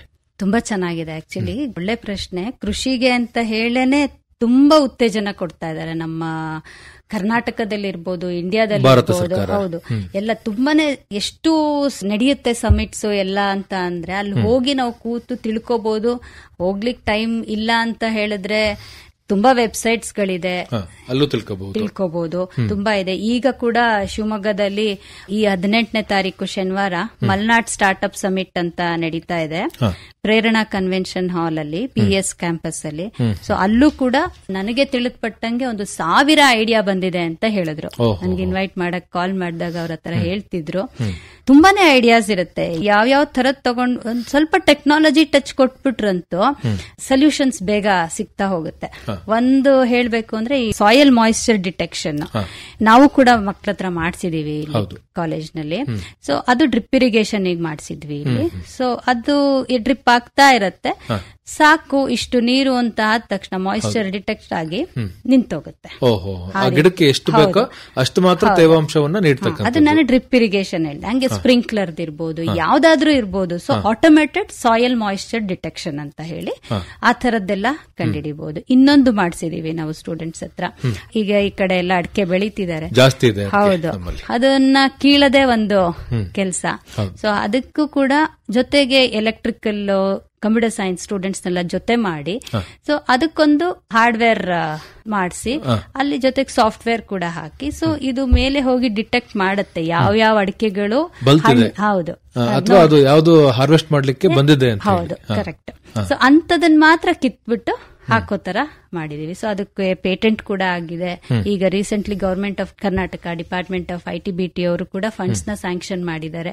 ಸೊ ಅದನ್ನೆಲ್ಲ ನಾವು ಉಪಯೋಗಿಸ್ಕೊಂಡು ಮಾಡ್ಬೋದು. ತುಂಬಾ ಫಂಡ್ಸ್ ಬಗ್ಗೆ ಅಂತೂ ತುಂಬಾನೇ ಇದೆ. ನಾವು ಕರೆಕ್ಟ್ ಆಗಿ, ನಾನು ಆಗ್ಲೇ ಹೇಳ್ದಾಗ, ಪ್ರೆಸೆಂಟ್ ಮಾಡಬೇಕು, ಕರೆಕ್ಟ್ ಆಗಿ ಪ್ರೆಸೆಂಟ್ ಮಾಡಿ ಅದರದ ಸೌಲಭ್ಯಗಳನ್ನ ತಗೋಬೇಕು. ಸೊ ಈಗ ಇನ್ಸೆಕ್ಟಿಸೈಡ್ಸ್, ಫರ್ಟಿಲೈಸರ್ಸ್ ಎಲ್ಲ ತುಂಬಾ ಯೂಸ್ ಮಾಡ್ತಾ ಇರ್ತೀವಲ್ವಾ. ಸೊ ಅದು ಕೂಡ ಕೋಲ್ಡ್ ಸ್ಟೋರೇಜ್ ಅವೆಲ್ಲ ಇರುತ್ತಲ್ವಾ. ಸೊ ಎಲ್ಲಿ ಕೋಲ್ಡ್ ಸ್ಟೋರೇಜ್ ಅಲ್ಲಿ ಇರುತ್ತೆ ಸರಿ. ಸೊ ನಾವು ತಗೋಬೇಕಾದ್ರೆ ಅದು ಅದೇ ಸ್ಟೇಟಸ್ ಅಲ್ಲಿ ಇದೆಯಾ, ಕ್ವಾಲಿಟಿ ರಿಪೋರ್ಟ್ ಬೇಕಾಗುತ್ತೆ, real time. So real time quality report ನೀವೇನು ಅಲ್ಲೂ ಹೋಗಿ ನೋಡೋದ್ ಬೇಕಿಲ್ಲ, ರಿಯಲ್ ಟೈಮ್ ಕ್ವಾಲಿಟಿ ರಿಪೋರ್ಟ್ ನ ಕೂಡ ತಗೋಬಹುದು ದೂರದಿಂದ. ಆ ತರ ಒಂದು ಆಟೋಮೇಶನ್ ಕೂಡ ಮಾಡಬಹುದು. ಹಾಗೆ ಆಮೇಲೆ ಈ ಸ್ಮಾರ್ಟ್ ಪಂಪ್ ಕಂಟ್ರೋಲರ್ ಅಂತ ಹೇಳಿ ಬಂದಿದೆ. ಸೊ ಇರಿಗೇಷನ್ ಪಂಪ್ ಸೆಟಪ್ಸ್, ಇದೆಲ್ಲ ಐಡಿಯಾಸ್ ತುಂಬಾ ಚೆನ್ನಾಗಿ ಬರ್ತಾ ಇದೆ. ನಾವು ಹೇಗೆ ಅದನ್ನ ಉಪಯೋಗಿಸ್ಕೋತೀವಿ ಅನ್ನೋದು ಬೇಕು. ಆಮೇಲೆ ಇನ್ನೊಂದು ನೋಡಿದೆ ನಾನು, 4 ವೀಲ್ ಕ್ವಾಡ್ ಬೈಕ್ ಡಿಸೈನ್ ಮಾಡಿದ್ದಾರೆ ಒಬ್ರು. ಸೊ ಅದಕ್ಕೆ ಅಟ್ಯಾಚ್ಮೆಂಟ್ಸ್, ವೀಟ್ ಕಟ್ಟಿಂಗ್ ಇದೆ, ಸ್ಪ್ರೇಯಿಂಗ್ ಇದೆ, ಶ್ರೆಡ್ಡಿಂಗ್ ಇದೆ, ಡಿಗ್ಗಿಂಗ್ ಎಲ್ಲದೂ ಇರುತ್ತೆ. ಸೊ ರೀಸೆಂಟ್ ಆಗಿ ಇನ್ನೊಬ್ರು ರಾಯಲ್ ಎನ್ಫೀಲ್ಡ್ ಬೈಕ್ಸ್ ಗುನು ಅದಕ್ಕೆ ಒಂಥರ ಫ್ಲಾಲೆಸ್ ಆಗಿ ಏನೂ ಇದಾಗದ ಹಾಗೆ ತುಂಬಾ ಚೆನ್ನಾಗಿ ಅದು ಮೂವ್ ಆಗೋ ತರ ಎಲ್ಲ ಮಾಡಿದ್ದಾರೆ. ಇದಲ್ದಲೆ ಒಂದು ಅಪ್ಲಿಕೇಶನ್, ಆಪ್ ಅಂತ ನಾವೇನ್ ಶಾರ್ಟ್ ಆಗಿ ಕರಿತೀವಿ, ವೆಬ್ಸೈಟ್ ಇದೆ. ಅದೇನಂದ್ರೆ ಡಿಜಿಟಲ್ ಮಾರ್ಕೆಟಿಂಗ್, ಕೊಳ್ಳುವವ್ರಿಗೆ ಮತ್ತೆ ಮಾರ್ಕೊಳ್ಳೋರ್ಗೆ ಸಂಪರ್ಕ, ಆ ತರದ್ದು ಕೂಡ ತುಂಬಾ ಸಿಗುತ್ತೆ. ನಾನು ಬರೀ ಒಂದು ಅಡಿಕೆದ್ ಹೇಳಿದೆ, ಆ ತರ ಎಲ್ಲದಕ್ಕೂ ಮಾಡ್ತಾ ಹೋಗ್ಬೋದು. ತೆಂಗಿನಕಾಯಿಗಿರ್ಬೋದು, ಎಲ್ಲದಕ್ಕೂ ಮಾಡ್ತಾ ಹೋಗ್ಬೋದು. ಇನ್ನೊಬ್ರು ನನ್ನ ಕಲೀಗ್ ಬಾಳೆ ಎಲೆ ಮೇಲೆ ಏನಾದ್ರೂ ರೋಗಗಳಿದ್ರೆ ಅದನ್ನ ಡಿಟೆಕ್ಟ್ ಮಾಡಿದ್ದಾರೆ. ಸೊ ಆ ತರದ್ದೆಲ್ಲ ತುಂಬಾ ಸಂಶೋಧನೆಗಳಾಗ್ತಾ ಇರತ್ತೆ. ಮುಂದಿನ ದಿನದಲ್ಲಿ ನಿಜವಾಗ್ಲೂ ಅಗ್ರಿಕಲ್ಚರ್ ಸ್ಟಾರ್ಟ್ಅಪ್ಸ್ ತುಂಬಾನೇ ಬರುತ್ತೆ. ಈಗಲೇ ಬರ್ತಾ ಇದೆ. ಆಗ ನೀವು ಎಲ್ಲ ನೋಡ್ತಿದ್ದೀರಾ, ಇದು ಹಾಸನದಲ್ಲೂ ಆಗಿದೆ, ಎಷ್ಟೊಂದು ಸಮಿಟ್ಸ್ ಆಗ್ತಾ ಇದೆ, ಬ್ಯಾಂಗ್ಳೂರಲ್ಲಿ ಆಗ್ತಾ ಇದೆ. ಈಗ ನಾನೇ ಹೇಳ್ದಾಗೆ ಈ ವಾರದಲ್ಲೇ ಶಿವಮೊಗ್ಗದಲ್ಲಿ ಆಗ್ತಾ ಇದೆ. ತುಂಬಾ ನಡೀತಾ ಇದೆ. ನಾವು ಉಪಯೋಗಿಸ್ಕೊಳ್ಳೋದು ಹೇಗೆ ಅನ್ನೋದು ನೋಡ್ಬೇಕು. ಕೃಷಿಯನ್ನ ಆಧರಿಸಿ ಅಥವಾ ಕೃಷಿಗೆ ಸಂಬಂಧಪಟ್ಟ ಹಾಗೆಯೂ ಕೂಡ ಸಾಕಷ್ಟು ನವೋದ್ಯಮಗಳನ್ನ ಮಾಡಲಿಕ್ಕೆ ಅವಕಾಶಗಳು ಇದ್ದಾವೆ. ಅದರ ಸದ್ಬಳಕೆಯನ್ನ ಮಾಡಿಕೊಳ್ಳಬಹುದು. ಈಗ ಶಿವಮೊಗ್ಗದಲ್ಲಿ 18ನೇ ತಾರೀಕು ನಡೀತಾ ಇರತಕ್ಕಂತಹ ಈ ಮಲ್ನಾಡ್ ಸ್ಟಾರ್ಟ್ಅಪ್ ಸಮಿಟ್ ಏನಿದೆಯೋ, ಇದು ಕೃಷಿಗೆ ಸಂಬಂಧಪಟ್ಟ ಹಾಗೆ ಇರುವಂತದ್ದು. ಇಲ್ಲಿ ಯಾರಾದ್ರೂ ಭಾಗವಹಿಸಬೇಕು ಅಂತ ಹೇಳಿದ್ರೆ ಹೇಗೆ ಭಾಗವಹಿಸತಕ್ಕಂಥದ್ದು? ಇದಕ್ಕೇನು ಅವರು ಚಾರ್ಜ್ ಮಾಡಲ್ಲ. ರಿಜಿಸ್ಟ್ರೇಷನ್ ಏನಾದ್ರು ಮಾಡ್ಬೇಕಾ? ಒಂದು ಗೂಗಲ್ ಫಾರ್ಮ್ ಇದೆ, ಬಟ್ ಸ್ಟಿಲ್ ಹಾಗೇನು ಹೋಗ್ಬೋದು. ಹೋಗಿ ಅಲ್ಲಿರ್ತಕ್ಕಂಥ ಐಡಿಯಾಗಳನ್ನ ತಗೊಂಡು ಸ್ಟಾರ್ಟ್ಅಪ್ ಮಾಡುವ ನಿಟ್ಟಿನಲ್ಲಿ ಆಲೋಚನೆಯನ್ನ ಮಾಡಬಹುದು. ಇನ್ನು ಅವರು ಅಗ್ರಿ ಆಂಟ್ರಪ್ರಿನರ್ಸ್ ಗೆಲ್ಲ ಹಾನರ್ ಮಾಡ್ತಾ ಇದ್ದಾರೆ. ಅಗ್ರಿಟೆಕ್ ನ ಒಂದು ಉತ್ತೇಜನ ಕೊಡ್ಲಿಕ್ಕೆ ಅಂತಾನೆ ಅದನ್ನ ಮಾಡ್ತಾ ಇದ್ದಾರೆ. ಇನ್ನು ನಮ್ಮ ಹಾಸನದಲ್ಲಿರ್ತಕ್ಕಂತಹ ಮಲೆನಾಡು ತಾಂತ್ರಿಕ ಮಹಾವಿದ್ಯಾಲಯ ಏನಿದೆಯೋ, ಇಲ್ಲಿ ಇರುವಂತಹ ಮೀರೈಸ್ ಫೌಂಡೇಶನ್ ಏನಿದೆಯೋ, ಇದರ ಮುಖ್ಯ ಕಾರ್ಯನಿರ್ವಹಣಾ ಅಧಿಕಾರಿಗಳು ಕೂಡ ತಾವು ಇದ್ದೀರಿ. ಯಾವ್ದಾದ್ರೂ ನವೋದ್ಯಮಗಳನ್ನ ಪ್ರಾರಂಭ ಮಾಡಲಿಕ್ಕೆ ಈ ಮೀರೈಸ್ ಫೌಂಡೇಶನ್ ಅನ್ನುವಂಥದ್ದು ಹೇಗೆ ಸಹಾಯವನ್ನ ನೀಡ್ತಾ ಇದೆ? ಇದು ಆಕ್ಚುಲಿ ನಾವು ಸ್ಟಾರ್ಟ್ ಮಾಡಿದ್ದು 2018ರಲ್ಲಿ. ಹಾಗೆ ಒಂದು ಇನೋವೇಷನ್ ಸೆಂಟರ್ ಮಾಡೋಣ ಅಂತ ಹೇಳಿ ಮೀರೈಸ್ ಅಂತ ಸ್ಟಾರ್ಟ್ ಮಾಡಿದ್ವಿ. ಮೀರೈಸ್ದು full form Malnad enclave for research, innovation, incubation, startups and entrepreneurship ಅಂತ. ಇದು ನನಗೆ ಹಾಗೇನು ಬಂದಂತ ಒಂದು ಹೆಸರಲ್ಲ. ಸ್ಟೂಡೆಂಟ್ಸ್ ಹತ್ರ ಇದೊಂದು ಕಾಂಪಿಟೇಷನ್ ತರ ಫ್ಲೋಟ್ ಮಾಡಿದಾಗ ಈ ತರ ಒಂದು ನನ್ನ ಎಲ್ಲ ವಿಷನ್ಸ್ ನ ಹಾಕಿದೆ. ಅಲ್ಲಿ ಆಬ್ಜೆಕ್ಟಿವ್ಸ್ ಈ ತರ ಇದೆ, ಈ ತರದೊಂದು ಇನೋವೇಷನ್ ಸೆಂಟರ್ ಸ್ಟಾರ್ಟ್ ಮಾಡಬೇಕು, ಇದಕ್ಕೊಂದು ಟೈಟಲ್ ಬೇಕು ಅಂತ ಮಕ್ಕಳೆಲ್ಲ ತುಂಬಾ ಚೆನ್ನಾಗೆ ಕೊಟ್ರು. ನಾನು ಮತ್ತೆ ಆಗಿನ ಪ್ರಿನ್ಸಿಪಲ್ ಡಾಕ್ಟರ್ ಜಯಂತ್ ಸರ್ ಅಂತ ಇದ್ರು. ಸೊ ಅವರಿಬ್ರು ಕುತ್ಕೊಂಡು ಕಡೆಗೆ ಇದನ್ನ ಫ್ರೇಮ್ ಮಾಡಿದ್ವಿ. ಇದು ಎಷ್ಟು ಇದಾಗಿದೆ ಅಂದ್ರೆ, ಮಲ್ನಾಡ್ ಎನ್ಕ್ಲೇವ್, ನಮ್ಮ ಮಲ್ನಾಡ್ ಕಾಲೇಜ್ ಆಫ್ ಇಂಜಿನಿಯರಿಂಗ್ ಒಂದು ಎನ್ಕ್ಲೇವ್ ರಿಸರ್ಚ್ ಮಾಡಿ ಅದರಲ್ಲಿ ಬಂದಂತ ಇನೋವೇಷನ್, 2ನೇ ಐ ಇನ್ಕ್ಯುಬೇಷನ್, ಆ ಇನೋವೇಷನ್ ಬಂದಂತ ಐಡಿಯಾನ ಇನ್ಕ್ಯುಬೇಟ್ ಮಾಡೋದಿಕ್ಕೆ ಮತ್ತೆ ಸ್ಟಾರ್ಟ್ಅಪ್ಸ್ ಆಗಿ ಅದನ್ನ ಬೆಳೆಯೋದಕ್ಕೆ ಬಿಟ್ಟು ಕಡೆಗೆ ನೀವು ಆಂಟ್ರಪ್ರಿನರ್ಸ್ ಆಗಿ ಅಂತ ಹೇಳಿ ಮಕ್ಕಳಿಗೆ rather than being job seekers be job creators ಅಂತ ಹೇಳಿ ಮೋಟಿವೇಟ್ ಮಾಡ್ಲಿಕ್ಕೆ ಅಂತ ಸ್ಟಾರ್ಟ್ ಮಾಡಿ ಅವಾಗಿಂದ ಕೂಡ ನಾವು ತುಂಬಾ ಇನೋವೇಷನ್ ಆಕ್ಟಿವಿಟೀಸ್ ಅದೆಲ್ಲ ಆಂಟ್ರಪ್ರಿನರಲ್ ಆಕ್ಟಿವಿಟೀಸ್ ಮಾಡ್ತಾ ಬರ್ತಾ ಇದ್ವಿ. ಔಟ್ಕಮ್ ಚೆನ್ನಾಗಿ ಬರ್ತಾ ಹೋಯ್ತು. 2020ರಲ್ಲಿ ನಾವು MHRD/IAS ಒಂದು ಪ್ರಪೋಸಲ್ ಸಬ್ಮಿಟ್ ಮಾಡಿದ್ವಿ. ನಾವ್ ಎಷ್ಟೇ ಕೆಲಸ ಮಾಡಿದ್ರು ಯಾರು ಒಬ್ರು ಮೆಜರ್ ಮಾಡಿ ಹೌದು ನೀವ್ ಹಿಂಗ್ ಮಾಡ್ತಿದೀರಾ ಅಂತ ಹೇಳಕ್ಕೂ ಬೇಕಲ್ಲ, ನಾವು ಸರಿ ಮಾಡ್ತಿದೀವಾ ಇಲ್ವಾ ಅಂತ. ಸೊ ಮಿನಿಸ್ಟ್ರಿಯಿಂದ ಆ ಒಂದು ಇದಕ್ಕೆ ಸಬ್ಮಿಟ್ ಮಾಡಿದಾಗ ಆ ವರ್ಷ 2021ರಲ್ಲಿ 3.5 ಸ್ಟಾರ್ಸ್ ಔಟ್ ಆಫ್ 5 ಸ್ಟಾರ್ಸ್ ಬಂತು ನಮ್ಗೆ. ಆಮೇಲೆ 4 ಸ್ಟಾರ್ಸ್ ಕಂಟಿನ್ಯೂಸ್ ಆಗಿ ಬರ್ತಾ ಇದೆ ಔಟ್ ಆಫ್ 5 ಸ್ಟಾರ್ಸ್. ಸೊ ಈ ಒಂದು ಇನೋವೇಷನ್ ಆಕ್ಟಿವಿಟೀಸ್ ಅಲ್ಲಿ ನಾವು ತುಂಬಾ ಚೆನ್ನಾಗಿ ಮಾಡ್ತಿದೀವಿ ಅಂತ ನಮ್ಮ ಕಾಲೇಜ್ನ ಮೆಂಟರ್ ಇನ್ಸ್ಟಿಟ್ಯೂಟ್ ಆಗಿ ಸೆಲೆಕ್ಟ್ ಆಗಿ ನಾವು 5 ಮೆಂಟಿ ಇನ್ಸ್ಟಿಟ್ಯೂಟ್ಸ್ ಇದೆ ನಮ್ಗೆ, ಅವ್ರಿಗೆ ಮೆಂಟರಿಂಗ್ ಮಾಡ್ತಾ ಇದೀವಿ. ಸೊ ಈ ತರ ನಡೀತಾ ಹೋಗ್ತಾ ಇದ್ದಾಗ ನಾನು ಆವಾಗಿನ ನಮ್ಮ ಅಧ್ಯಕ್ಷರಾದಂತ ಅಶೋಕ್ ಕಾರ್ನಳ್ಳಿ ಅವ್ರ ಹತ್ರ ಈ ಒಂದು ಐಡಿಯಾ ತಗೊಂಡೋದೆ, ಹಿಂಗೆ ಮಾಡ್ತಾ ಇದೀವಿ, ಹೀಗೆ ನಡೀತಿದೆ. ಅವ್ರಿಗೂ ಗೊತ್ತಿತ್ತು ಈ ತರ ನಡೀತಿರೋದು. ಇದನ್ನ ಒಂದು ಸೆಕ್ಷನ್ 8 ಕಂಪನಿಯಾಗಿ ನಾವು ಮಾಡ್ಕೊಳ್ಳೋಣ, ಇನ್ಕಾರ್ಪೊರೇಟ್ ಮಾಡೋಣ, ನಿಜ ಉಪಯೋಗ ಆಗತ್ತೆ ಸ್ಟೂಡೆಂಟ್ಸ್ಗೆ ಅಂತ ಅವರು ಎಸ್ ಅಂತ ಹೇಳಿದ್ರು. ಸೊ 2022ರಲ್ಲಿ ಇದನ್ನ ಸೆಕ್ಷನ್ 8 ಕಂಪನಿಯಾಗಿ ನಾವು ಇನ್ಕಾರ್ಪೊರೇಟ್ ಮಾಡಿದ್ವಿ. ಸೊ ಅವಾಗಿನಿಂದ ಸ್ವಲ್ಪ ಜಾಸ್ತಿ ಮಕ್ಕಳಿಗೆ ಅದ್ರ ಬಗ್ಗೆ ಅವೇರ್ನೆಸ್ ಕೊಡ್ತಾ ಇದೀವಿ. ಏನು ಅಂದ್ರೆ ನೀವು ಆಗ್ಲೇ ಪ್ರಶ್ನೆ ಕೇಳ್ದಾಗೆ ಸ್ಟಾರ್ಟ್ಅಪ್ ಮಾಡಕ್ಕೆ ಸ್ಥಳ ಕೊಡ್ತೀವಿ, ಫಂಡ್ಸ್ ಕೂಡ ಕೊಡ್ತೀವಿ, you come with your new ideas ಅಂತ ಹೇಳಿ. ಸೊ ಅದಕ್ಕೂ ಮತ್ತೆ ಒಂದಷ್ಟು ಪ್ರಪೋಸಲ್ಸ್ ಬರ್ದೆ. ಸೊ ಡಿಪಾರ್ಟ್ಮೆಂಟ್ ಆಫ್ ITBT ಇಂದ ನಮ್ಗೀಗ ಒಂದು ಫಂಡ್ ಸ್ಯಾಂಕ್ಷನ್ ಆಗಿದೆ 3 ವರ್ಷಕ್ಕೆ. ಅವರು ಪ್ರಾಜೆಕ್ಟ್ಸ್ ಗೆ ಪ್ರತಿ ವರ್ಷ 50 ಲಕ್ಷ ಕೊಡಕ್ ರೆಡಿ ಇದ್ದಾರೆ. ಸೊ 3 ವರ್ಷನೂ 50 ಅಂದ್ರೆ ಅಲ್ಲೇ 1.5 ಕೋಟಿ ಆಯ್ತು. ಸೊ ನಾವು ಆ ರೀತಿ ಒಂದು ಐಡಿಯಾನ ಸಬ್ಮಿಟ್ ಮಾಡಬೇಕು. ಸೊ ಒಂದು ಪ್ರಾಜೆಕ್ಟಿಗೆ 5 ಲಕ್ಷ ಕೊಡ್ತಾರೆ. ಸೊ ಎಲ್ಲಿಂದ ಫಂಡ್ಸ್ ಬರುತ್ತೆ ಅಂದ್ರೆ ಈ ತರನೂ ಬರುತ್ತೆ, ಕಾಲೇಜಿಂದಾನೇ ಕೊಡಬೇಕು ಅಂತ ಅಲ್ಲ, ಈ ತರನೂ ಬರುತ್ತೆ, ಗವರ್ಮೆಂಟ್ ಸ್ಕೀಮ್ಸ್ ಇರುತ್ತೆ, ನಾವು ಅದನ್ನು ಉಪಯೋಗಿಸ್ಕೋಬೇಕು. ಜೊತೆಗೆ ಅವರು ಆಪರೇಷನಲ್ ಎಕ್ಸ್ಪೆನ್ಸಸ್ ಅಂತ ಪ್ರತಿ ವರ್ಷ 12 ಲಕ್ಷ ಕೊಡ್ತಾರೆ. ಈ ಏನ್ ಇನೋವೇಷನ್ ಆಕ್ಟಿವಿಟೀಸ್ ಮಾಡಕ್ಕೆ, ಇವೆಂಟ್ಸ್ ಮಾಡಕ್ಕೆಲ್ಲ ನಮ್ಗೆ ಅದನ್ನೆಲ್ಲ ನೋಡ್ಕೊಳ್ಳೋ ಕ್ಲರಿಕಲ್ ಪೋಸ್ಟ್ ಅವ್ರಿಗೆಲ್ಲರಿಗೂ ಸೇರಿಸಿ ಒಂದು 12 ಲಕ್ಷ ಕೊಡ್ತಾರೆ. ಸೊ ಅದನ್ನೆಲ್ಲ ನಾವು ಸದುಪಯೋಗ ಪಡಿಸ್ಕೊಂಡು ಈ ಫಂಡ್ಸ್ ಯೂಸ್ ಮಾಡ್ಕೊಂಡು ಖಂಡಿತ ಸ್ಟಾರ್ಟ್ಅಪ್ಸ್ ಮಾಡಬಹುದು. ನಮ್ಮಲ್ಲಿ ನಿಮಗ್ ಗೊತ್ತಿರಂಗೆ 42 ಎಕರೆ ಕ್ಯಾಂಪಸ್ ಇದೆ, ಜಾಗ ಇದೆ, ಮ್ಯಾನೇಜ್ಮೆಂಟ್ ತುಂಬಾನೇ ಪ್ರೋತ್ಸಾಹ ಮಾಡ್ತಾರೆ, ಯಾರೇ ಇರ್ಬೋದು ತುಂಬಾನೇ ಪ್ರೋತ್ಸಾಹ ಮಾಡ್ತಾರೆ ಈ ತರದೆಲ್ಲ ಐಡಿಯಾಸ್ ತಗೊಂಡೋದ್ರೆ. ಸೊ ನಾವ್ ಅದನ್ನ ಉಪಯೋಗಿಸ್ಕೋಬೇಕು ಅಷ್ಟೇನೆ. ರಾಷ್ಟ್ರೀಯ ನವೋದ್ಯಮದ ದಿವಸದ ಈ ಸಂದರ್ಭದಲ್ಲಿ ನಮ್ಮ ಕೇಳುಗರಿಗೆ, ಕೃಷಿಕರಿಗೆ ಎಲ್ರಿಗೂ ಕೂಡ ಏನ್ ಹೇಳಲಿಕ್ಕೆ ಇಷ್ಟಪಡ್ತೀರಾ?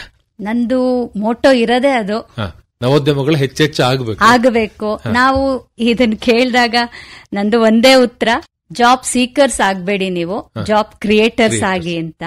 ನಮ್ಮ farmer vice chancellor Karisiddappa sir ನನ್ಗೆ ಆತ್ಮೀಯರು, ಅವ್ರು ಹೇಳ್ತಿರ್ತಾರೆ, ಏನು ಹುಡುಗರು ಪೇರೆಂಟ್ಸ್ ಬರ್ತಿದ್ದಂಗೆ ಕ್ಯಾಂಪಸ್ ಇದೆಯಾ ಅಂತ ಕೇಳ್ತಾರೆ. ಹೌದು ನಮ್ಮ ಹತ್ರ ಇದೆ ಕ್ಯಾಂಪಸ್ 42 ಎಕರೆ ಅಂತ ಹೇಳ್ತೀನಿ ಅಂತ ತಮಾಷೆಯಾಗಿ ಹೇಳ್ತಿರ್ತಾರೆ ಅವರು. ಸೊ ಕ್ಯಾಂಪಸ್ ಪ್ಲೇಸ್ಮೆಂಟ್ಸ್ ಅನ್ನೋದು ಅದು ನನ್ನ ಕೈಯಲ್ಲಿದೆ. ನಾನು ಎಷ್ಟು ಚೆನ್ನಾಗಿ ಸ್ಕಿಲ್ ಸೆಟ್ ಇಂಪ್ರೂವ್ ಮಾಡ್ಕೋತೀನಿ ಏನು ಅನ್ನೋದ್ರ ಮೇಲೆ ಹೋಗುತ್ತೆ. ಅದೇ ರೀತಿ ಸ್ಟಾರ್ಟ್ಅಪ್ ಕೂಡ ಅಷ್ಟೇ, ಐಡಿಯಾ ನನ್ನ ಹತ್ರ ಇದೆಯಾ, ನನಗೆ ತುಂಬಾ ತಾಳ್ಮೆ ಇರಬೇಕು. ಸ್ಟಾರ್ಟ್ಅಪ್ ಅಂತ ಅಂದ್ರೆ ಅದೇನ್ ರಾತ್ರೋರಾತ್ರಿ ಎಲ್ಲ ಬಂದ್ಬಿಡಲ್ಲ, ತುಂಬಾನೇ ತಾಳ್ಮೆ ಬೇಕು. ರತನ್ ಟಾಟಾ ಇರ್ಬೋದು, ಅಂಬಾನಿ ಅವ್ರಿರ್ಬೋದು, ಅವರೆಲ್ಲ ನೋಡಿದಾಗ ನಮ್ಗೆ ಏನ್ ಅನ್ಸುತ್ತೆ, ಓ ಏನ್ ದುಡ್ಡಿರೋರು ಅಂತ. ಬಟ್ ಆ ಹಾರ್ಡ್ಶಿಪ್ ಯಾರು ನೋಡಿರ್ತೀವಿ. ಈಗ ಅಂಬಾನಿ ಅವ್ರಿಗೆ ಟೆಲಿಕಾಂ ಬಗ್ಗೆ ಏನು ಗೊತ್ತಿರ್ಲಿಲ್ಲ, ಬಟ್ ಪ್ರತಿಯೊಂದು ಸೆಕ್ಷನ್ ಪ್ರತಿಯೊಂದು ಇಂಚು ಹೋಗ್ತಿದ್ರಂತೆ, ಅವರು ಬಿಡ್ತಿರ್ಲಿಲ್ಲ. ಯಾವುದೇ ಮೀಟಿಂಗ್ ಮುಂಚೆ ಎಷ್ಟು ಪ್ರಿಪರೇಷನ್ಸ್ ಇರ್ತಿತ್ತು ಅದನ್ನ ಯಾರು ನೋಡಲ್ಲ, ದುಡ್ಡಿದೆ ಅಂತ ನೋಡ್ತಾರೆ. ಅವ್ರವ್ರ ಹಾರ್ಡ್ಶಿಪ್ ಅವ್ರಿಗೆ ಗೊತ್ತು. ಸ್ಟಾರ್ಟ್ಶಿಪ್ ಆದ್ಮೇಲೆನೆ ನಾವು ದೊಡ್ಡದಾಗಿ ಬೆಳೆಯಕ್ಕಾಗೋದು. ಸೊ ನಂದೊಂದೇ ಒಂದು, don't be job seekers, be job creators. ನವೋದ್ಯಮಗಳಿಗೆ ಸಂಬಂಧಪಟ್ಟ ಹಾಗೆ, ಅವುಗಳ ಆರಂಭಕ್ಕೆ ಸಂಬಂಧಪಟ್ಟ ಹಾಗೆ, ಅವುಗಳನ್ನ ಹೇಗೆ ನಾವು ಸಸ್ಟೈನ್ ಆಗಿ ಮಾಡಬಹುದು ಅನ್ನೋದಕ್ಕೆ ಸಂಬಂಧಪಟ್ಟ ಹಾಗೆ, ಒಟ್ಟಾರೆ ಈ ಸ್ಟಾರ್ಟ್ಅಪ್ಗಳ ಬಗ್ಗೆ ಹೆಚ್ಚಿನ ಮಾಹಿತಿ ಬೇಕು ಅಂತ ಹೇಳಿದ್ರೆ ತಮ್ಮನ್ನ ಸಂಪರ್ಕ ಮಾಡ್ತಕ್ಕಂಥದ್ದು ಹೇಗೆ? ಮಲ್ನಾಡ್ ಕಾಲೇಜ್ ಆಫ್ ಇಂಜಿನಿಯರಿಂಗ್ ಇಲ್ಲೇ ಇರ್ತೀನಿ, ಸಿಗ್ತೀನಿ. ಇನ್ನೊಂದು ನಂದು ದೂರವಾಣಿ ಸಂಖ್ಯೆ 9481790774. ಕನ್ನಡದಲ್ಲಿ ಇನ್ನೊಮ್ಮೆ ಹೇಳಿ ನಿಮ್ಮ ಸಂಪರ್ಕ ಸಂಖ್ಯೆಯನ್ನು. 9481817904. ಒಳ್ಳೆಯದು ಡಾಕ್ಟರ್ ಗೀತಾ ಕಿರಣ್ ಅವರೇ, ಇವತ್ತಿನ ಕಾರ್ಯಕ್ರಮದಲ್ಲಿ ಈ ನವೋದ್ಯಮಗಳ ಬಗ್ಗೆ ಮತ್ತೆ ನವೋದ್ಯಮಗಳ ಮಹತ್ವದ ಬಗ್ಗೆ ಬಹಳ ವಿವರವಾದಂತಹ ಮಾಹಿತಿಯನ್ನ ನಮ್ಮ ಕೇಳುಗರಿಗೆ ಮಾಡಿಕೊಟ್ರಿ. ತಮಗೆ ಧನ್ಯವಾದಗಳು. ನಮಸ್ಕಾರ. ನಮಸ್ಕಾರ ಸರ್. ಇದುವರೆಗೆ ರಾಷ್ಟ್ರೀಯ ಸ್ಟಾರ್ಟ್ಅಪ್ ದಿವಸದ ಸಂದರ್ಭದಲ್ಲಿ ಕೃಷಿ ಸ್ಟಾರ್ಟ್ಅಪ್ಗಳ ಕುರಿತಂತೆ ಹಾಸನದ ಮಲೆನಾಡು ತಾಂತ್ರಿಕ ಮಹಾವಿದ್ಯಾಲಯದ ಪ್ರಾಧ್ಯಾಪಕರಾದ ಡಾಕ್ಟರ್ ಎ ಗೀತಾ ಕಿರಣ್ ಅವರೊಂದಿಗಿನ ಸಂದರ್ಶನ ಕೇಳಿದಿರಿ. ಇವರನ್ನ ಸಂದರ್ಶಿಸಿದವರು ಅರಕಲಗೂಡು ವಿ ಮಧುಸೂದನ್.